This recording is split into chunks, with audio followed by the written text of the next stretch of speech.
Now we'll cover some of the other gram-negative bacilli, coccobacilli that we've not previously covered um, in the previous modules.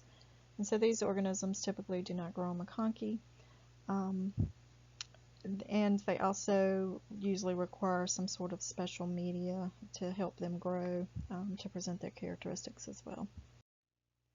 Pastorella species are found within your domestic and wild animals, and they're usually transmitted to humans through some sort of close contact with the animal that is carrying this organism. And so these organisms are opportunistic, and so they require some sort of disruption to the host barrier or like a break in the skin in order to infect the host. And so this might be something like a cat bite, dog bite. Pastorella multocida, subspecies multocida is the most commonly encountered species that we find within the clinical specimens that are submitted for culture. This organism can cause a local soft tissue type infection. So here's an image here where perhaps it was maybe a dog bite. And then it can also cause chronic respiratory infections. So this might be in a person that's already had some sort of pre-existing chronic lung condition, and this person maybe was exposed, had a lot of exposure to an animal that was carrying this organism. And then you can also have a systemic type disease for something that cause something like meningitis, endocarditis, osteomyelitis, septicemia. And so the patient is actually inoculated through a bite or scratch. So you can see this a lot with your with veterinarians who may be exposed through dog bites or cat bites, scratches. And so you can also have infections that are associated with non-bite exposure, and less commonly infections can happen without any type of history of any sort of exposure. These organisms exhibit small, short, straight gram-negative bacilli, which have that bipolar staining. So you may have like little spaces in the actual stain of that rod. Growth on chocolate and McConkey agar, and you have convex, smooth gray, non-hemolytic colonies. They can also be rough and mucoid, and they're described as having a mushroom-type odor. There's no growth on McConkey. They're non-motile, oxidase positive, catalase positive, indole positive, and urease negative. Eikenella cordans is found as normal flora within the human oral cavity within the mouth. And this organism is transmitted through person-to-person contact. So this could be something like a bite or a fist wound. So fist wound from a facial punch, and maybe they hit a tooth or something. Maybe like in this image here where that knuckle is infected. It can result also from the patient's endogenous flora, so the patient themselves could be exposed to their own flora, and it could disseminate and cause an infection somewhere else within that person. And so an example with this would be there's a group of bacteria that is associated with endocarditis, and so this particular organism is found within that group. And so for whatever reason, that infection, that organism could be dislodged from the patient's normal oral flora and then progress throughout the system to eventually reach and infect the heart and causing the endocarditis. And so it's also associated with aspiration pneumonia as part of like a mixed infection. So if culture from somebody with pneumonia could present with this organism as well as something else that's causing the pneumonia. Eikenella produces slender gram-negative straight bacilli with rounded ends. They are oxidase positive, catalase, urease, and indole negative. It is a facultative anaerobic organism. It will grow on blood, agar, and chocolate, but it does have a little bit of a slow growth. And what's unique about this organism is that it will actually pit or corrode the agar, and it will actually give off a chlorine type smell. And it does not grow on McConkey agar, but if you look at these images here, you can see where this culture of these colonies have actually kind of pitted away at the blood agar, so it gives a roughness to it, and you can see that in the bottom image as well. Campylobacter jejuni is found within the gastrointestinal tract of animals, especially poultry. And so it's transmitted through direct contact of handling of the infected pets or animals, or through indirect contact through consumption of anything that's contaminated with this organism, like water, dairy products, or improperly cooked poultry. There have been reports of person-to-person or sexually transmitted infections. And so the Campylobacter species causes gastrointestinal or extraintestinal infections. So with your extraintestinal infections, this will happen with patients that are immunocompromised. So that this would be an infection outside of the intestinal tract. Your gastrointestinal infections is self-limiting and does not require antibiotics. However, you can have post-infection complications, and an example of this would be the Guillain-Barré syndrome, which causes the neurological complete shutdown of the body. The patient ends up going on life supports when they have this syndrome. Campylobacter jejuni is a small, curved, gram-negative rod, and it can stain very faintly, but it also has a characteristic seagull wing type appearance. So if you look here at the bottom, I'll see if I can't point out some, this one right here. So it kind of has maybe like a little V shape to it, but you can see where it just looks like a bird kind of flying with its wings spread out a little bit. It is very fastidious, it is a slow grower, and it requires a microaerophilic environment. So there are, when they culture this in the lab, there are special bags that they will put these plates in when they are suspecting a Campylobacter infection. And so these bags will help to produce this particular environment. They are cultured at 42 degrees Celsius for optimum growth. On blood agar, they appear as non-hemolytic flat gray mucoid colonies. And if it was plated on the special plate, these plates are called the Campy plate or Campy blood agar plate. And so what these agars do is actually allow for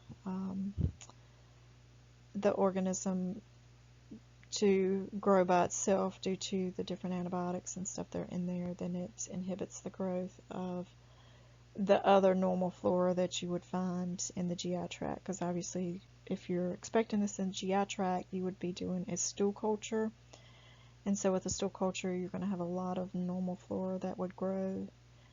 So like your E. coli and Pseudomonas, then you would want to inhibit those growths so that they do not overpower the Campy. These organisms are oxidase positive, catalase positive, and hypurate hydrolysis positive. They have a very darting motility when you look at these on a wet prep. So these organisms will, they're very active when you look at them on a wet prep, and I do believe that there is a video of that in your lab session. The direct detection would be used for these as well, so something like PCR or the automated testing for the nucleic acid testing. Helicobacter, a species, or H. pylori, Helicobacter pylori. These organisms colonize the mucosal layer of the stomach, and they will actually live within that gastric mucosal layer.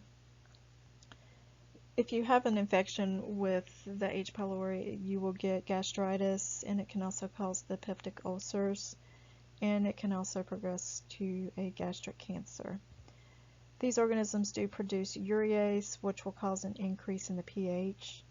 And so what happens is it will actually convert the urea to the ammonia and bicarbonate, and this will actually neutralize the stomach acid. And of course, you know, your stomach acid helps to break down things and prevent any sort of growth for anything that's not supposed to be there. And then the ammonia within the stomach will actually start to become toxic and break down those epithelial cells within that gastric lining, and then that's where you start getting the irritation and the peptic ulcers will start to form. It produces the CAG-A protein, which will help to increase the risk of those peptic ulcers. And so these organisms are microaerophilic, so again, they require a special environment for growth. They are curved gram-negative rods, and they can have a spiral shape to them. Oxidase positive, catalase positive, and a rapid urease positive. So if you were to do a rapid urease test, or even a non-rapid urease test where you actually inoculate the broth, or you would inoculate the agar slants, then those would be positive as well.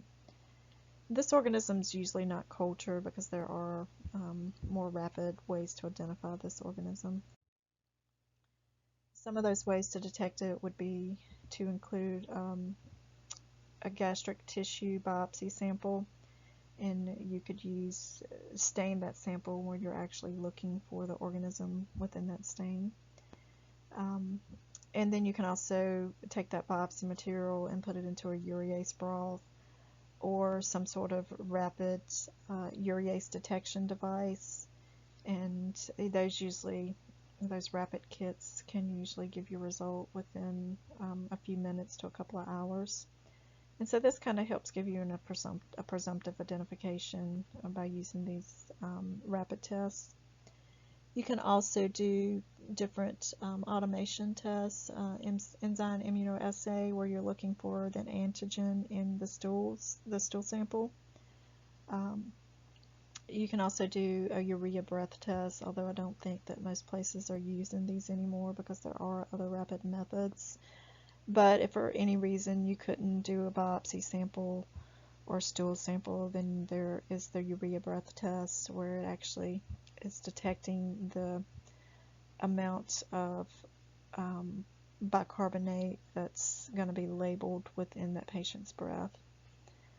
And then you also, if the sample was sent for culture, then it would be cultured on chocolate agar. It could be used for brucella, or even like the Thea-Martin agar. So these agars could be used to help culture this organism if a culture was needed for any reason.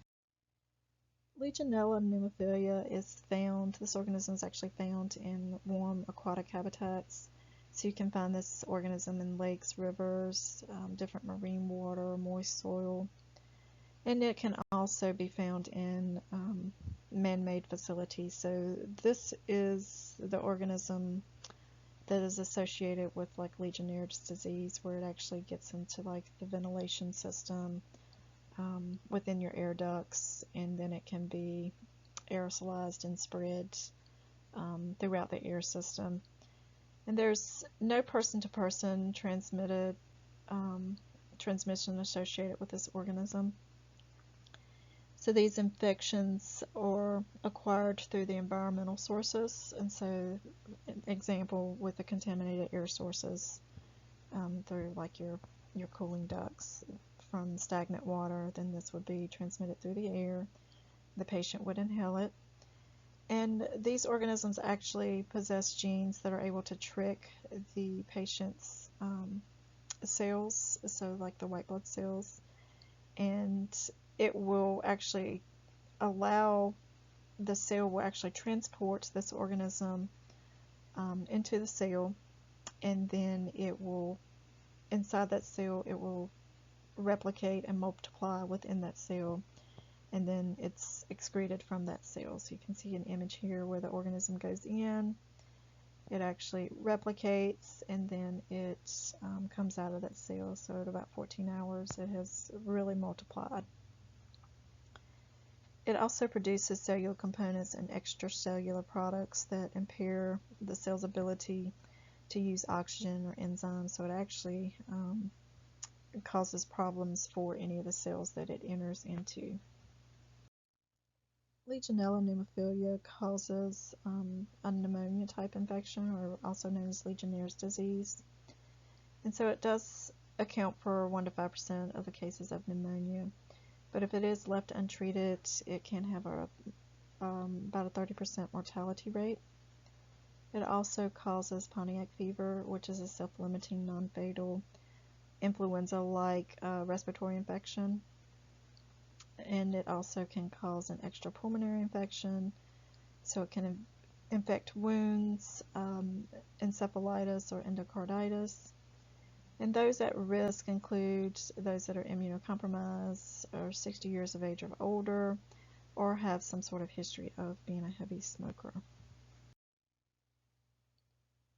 These organisms are faintly staining, thin, gram-negative bacilli. They are obligate aerobic, and they are slow growers. And they do, again, require the iron and L-cysteine in the media to help them grow. So an example of a media that would be used would be a buffered charcoal yeast extract media that has the L-cysteine in it. And so at about 5 days, this organism is about 3 to 4 millimeters, and it is gray to white with a bluish-green hue to it. It is glistening, convex, and circular. And they can also exhibit a cut glass type of appearance with this organism going on this plate. They're oxidase positive, catalase positive, and they also produce beta-lactamase. So this organism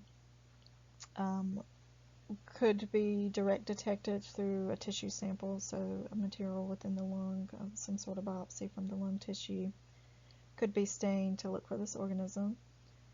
Or you could look at the respiratory secretions and do an immunofluorescent antibody test to look for this organism. And you can also use other urine or body fluids to do some other rapid enzyme immunoassay testing.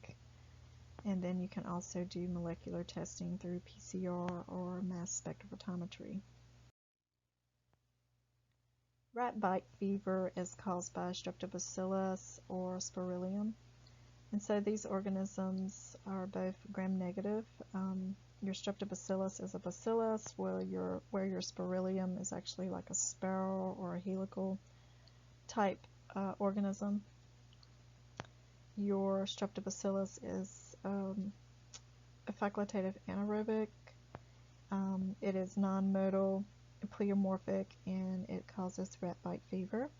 And your Spirillum is aerobic and also causes rat bite. Streptobacillus is the normal flora of the upper respiratory tract of rats. And so this organism can actually be transmitted through a rat bite, or if you were to ingest any of the food that's been contaminated by this particular organism. And so it's typically found in unpasteurized milk and milk products. And it can also develop A-forms, and so this is like a bacteria without a cell wall. And what this does is it allows it to persist at the infection site. It actually allows it to be very viable at that site. So there are 2 types of infection with Streptobacillus. You have rat bite fever, which is acquired through the actual contact with the rat, or through ingestion, which causes the Haverhill fever. Symptoms can appear as early as 12 hours after exposure, and patients can experience an acute onset of fever, chills, headache, vomiting, joint pain. And then the patients can also develop a rash on their soles of their feet or on the palms of their hands, and so you can see that example here in this image where that skin is kind of pulled back. Almost looks kind of like that scalded skin syndrome, except this is going to be more localized to the hands and feet. The fever can persist for weeks or even months, and then it also can cause complications like endocarditis, septic arthritis, pneumonia, and even brain abscesses. So if we were to do a direct detection method, like through a gram stain, then you're looking for a gram-negative rod. And these can also appear as like long tangled chains, or like a string of pearls. So you would see long chains of these gram-negative rods on that gram stain. Cultivation requires the presence of blood, ascites fluid, or serum in order for this organism to grow. So it will grow on a blood agar plate at 37 degrees with 5 to 10% carbon dioxide. And after 48 hours within that moist environment, you can start to see the growth. They're non-hemolytic colonies, and they can exhibit a couple of different appearances. And you can see an image here of one with that fried egg appearance, and where you have like a little bit thicker center where perhaps the yolk would be, and then the outside edges are thinner with a little bit more of a rough lacy edge to it. And this would be that L phase, those colonies from those bacteria that are in that L phase without that bacterial cell wall. These organisms can, if they were cultured within some sort of broth media, then you would see something that looks like fluff balls or breadcrumbs. So they would kind of just be little fluffy bodies growing inside of that media, like a crumb, a dissolved breadcrumb inside that media. They are indole negative, catalase negative, oxidase negative, nitrate negative, urea negative, and decarboxylase negative. They are non-modal, and they do produce H2S when you're using a lead acetate paper test. This is not a very common test though. Spirillum, it's very similar with the Streptobacillus, and it is transmitted through a rat bite.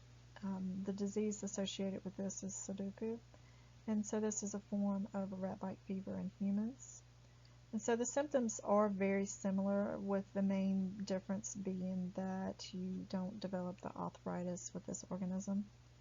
You can have swollen lymph nodes, and they can be very prominent.